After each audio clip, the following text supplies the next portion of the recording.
Hey, co-reporters, welcome back to my channel. Former U.S. President Donald Trump decided to use the whole hubbub of the Super Bowl to throw some shade at Miss Taylor Swift.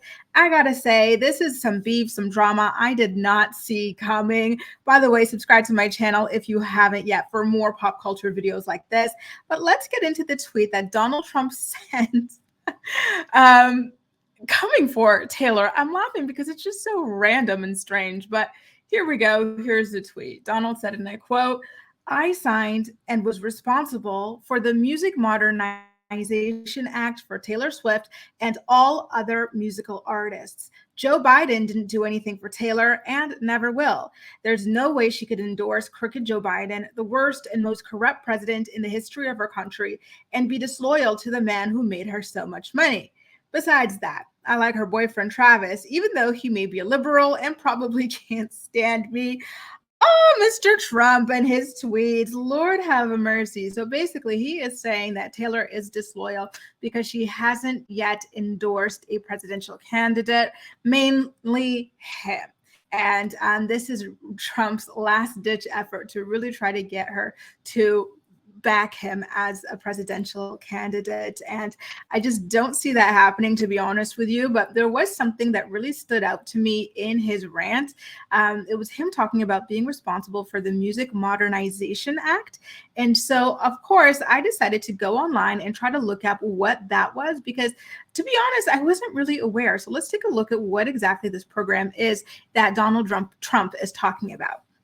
Basically, the Music Modernization Act, otherwise known as MMA, but not that MMA, was signed into law in 2018 and is a significant piece of legislation that aimed to update copyright laws and licensing procedures for the digital age. So that is actually quite innovative. Some of the main goals of the MMA are to, one, improve royalty payments for songwriters and artists. So he is telling the truth. He was helping her make more money, but not just Taylor, pretty much all artists, right? Every single artist out there. So I wonder why he's after her in particular. I think it's because of how much attention she's currently getting in the press, especially in light of the Super Bowl and whatnot. So the MMA streamlined music licensing for streaming services, making it easier for creators to collect royalties for their work. It also addressed loopholes that previously disadvantaged songwriters, which we all know Taylor Swift is one. Not every singer can say that. Number two, modernize copyright laws for the digital era. The act adapted outdated copyright rules to better fit the realities of online music consumption and distribution. This included creating a framework for licensing music on streaming platforms. And its third goal was to provide protections for different music stakeholders. The MMA addressed the rights of various groups in creation, including sound recording owners like record labels, music producers, and pre-1972 sound recording artists. Right. So there are several key components to this act as well. Title I, Music Works Modernization Act. This section established a blanket license for interactive streaming services like Spotify and Apple Music. It also created the Mechanical Licensing Collective, otherwise known as the MLC, to collect and distribute royalties to songwriters and publishers more efficiently. Title II, Classics Protections and Access Act. This section provided federal copyright protection for sound recordings made before 1972, which previously lacked such protection. And lastly, Title III, Allocation for Music Producers Act. This section created a path for music producers to collect royalties from certain types of uses of their recordings. So overall, the MMA, the Music Modernization Act, has been credited with bringing much needed clarity and improvements to the music licensing landscape.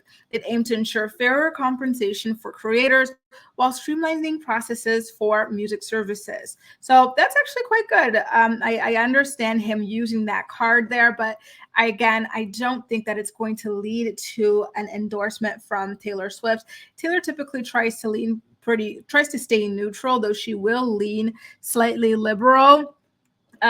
when she is taken to task for her neutral stance in the face of so many atrocities happening in the world. But yeah, I feel like she's going to want to sit this one out.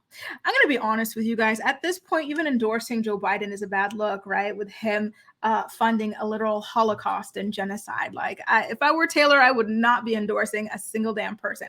Both of these people are terrible, in my opinion. So just stick to your little song thing and let these guys figure it out between the two of them. Who is the lesser of two evils? Is there a lesser of two evils? In my opinion, not sure. Guys, what do you think about Donald Trump begging Taylor Swift for an endorsement? Do you think this is going to be true or not? Make sure to let me know all of your thoughts and opinions in the comment section down below, and don't forget to subscribe for more videos.